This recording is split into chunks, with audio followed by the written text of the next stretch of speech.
Savollaringiz bo'lsa bering, men javob beraman-da. Xo'p, opa, qayerning fuqarosisiz? O'zbekiston fuqarosiman. O'zbekiston fuqarosiz. Juda yaxshi. Menga bergan ma'lumot bo'yicha, sizni turmush o'rtog'ingiz Koreya davlatida yashagan.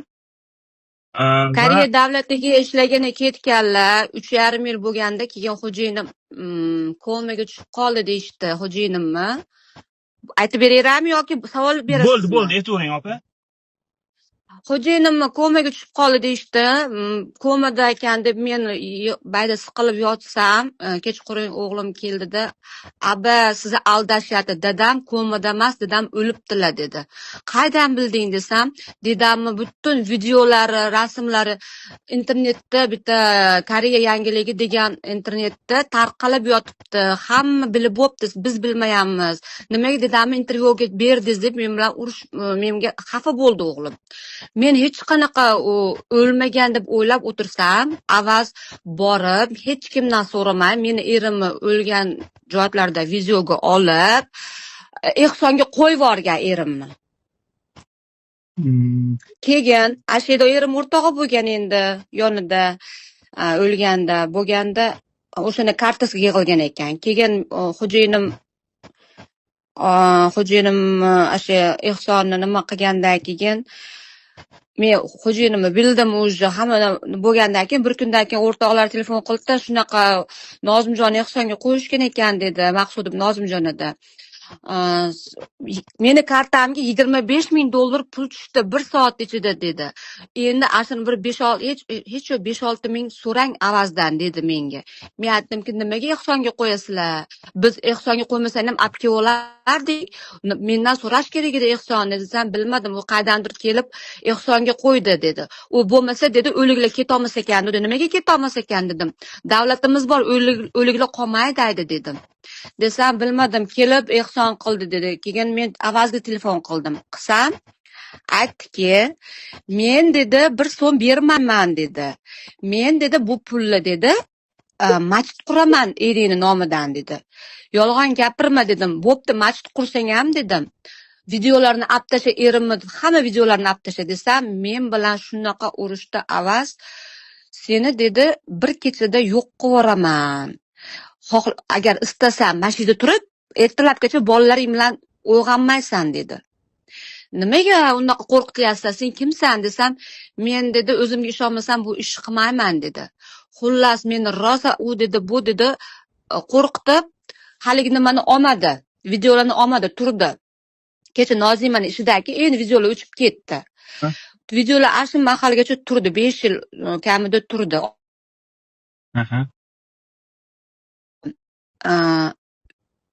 Lekin sen bilan oxirgacha boraman dedi. Desam, o'g'ling dedi, yaqinda Koreyaga kelar ekan, o'g'lingni yurishini o'yla dedi. O'g'lim Koreyaga borishni bilib, qaydan bilgan bilmayman. O'qishga topshirganda imtihondan o'tib qoluvdi.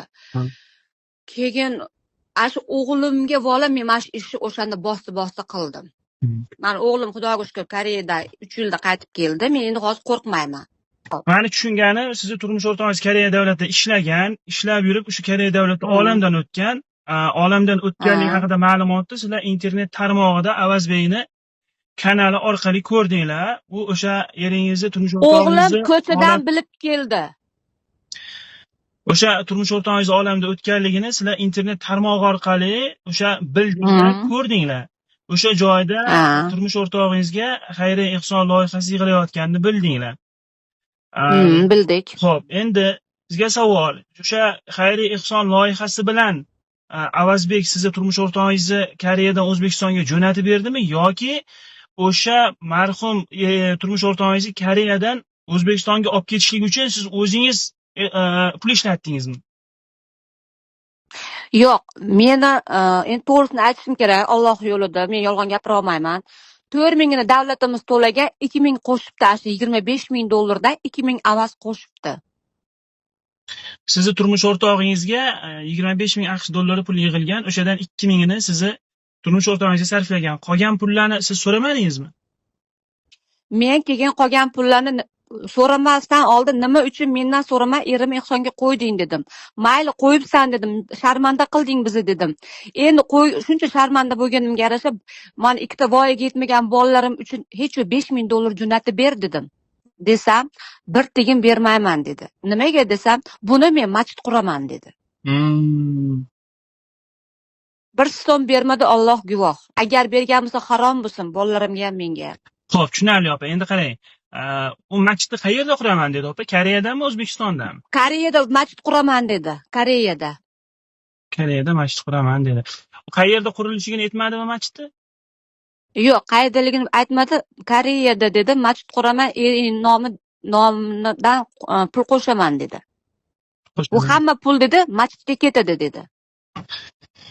Tushunarli. Opa, turmush o'rtog'ingiz qachon olamdan o'tgan? 2021-yil aprelda olamdan o'tganlar, lekin videosini kecha yaqindagi ishtirokini o'chirib yuboribdi-da. Meni bloklab qo'ygan avaz. Turmush o'rtog'ingiz nimadan olamdan o'tgan edi opa? Turmush o'rtog'im aydi tish oldirganlar. Tish oldirganda gepatit C yuqib bo'lgan ekan nimalariga. Gepatit C bor-ku, jigar sirroz bo'libdilar edi. Turmush o'rtog'ingiz qonuniy migrantmidi opa? Qonuniy 5 yilga ishga ketganlar. 5 yilga ishga ketgan, ya'ni noqonuniy migrantman. Aytdiki, agar meni bezovta qilaversang dedi, eringni shunaqa videolari bor dedi. Shundan internetga qo'yaman, ko'chaga chiqa olmay qoladi, bolalaring ham sen ham dedi. Lekin erimning qanaqa videosi bor bilmadim, jim o'tirdim. Bolalarim sharmanda bo'lmasin deb. Erimning qanaqa videosi bor bilmayman lekin. Meni ashuna deb qo'rqitaverdi. Tushunarli. Bu bo'yicha tegishli idoralarga, xodimlarga ma'lumot berdingizmi siz? Bermadim, chunki o'g'lim Koreyaga ketish kerak bo'lganida, bu avaz juda yomon shantajchi, yomon odamligini bilganim uchun men to'xtatganman bu mavzuni. Nimaga o'g'lim Koreyada tinch yursin deganman.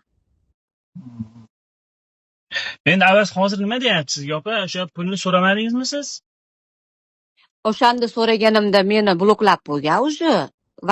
Uni gaplarini yozib olasam, WhatsAppdan gaplashardik-da, WhatsAppda yozib olishni bilmasdim-da. Hozir ham bilmayman, masalan, WhatsAppda gaplashganda yozib olishni.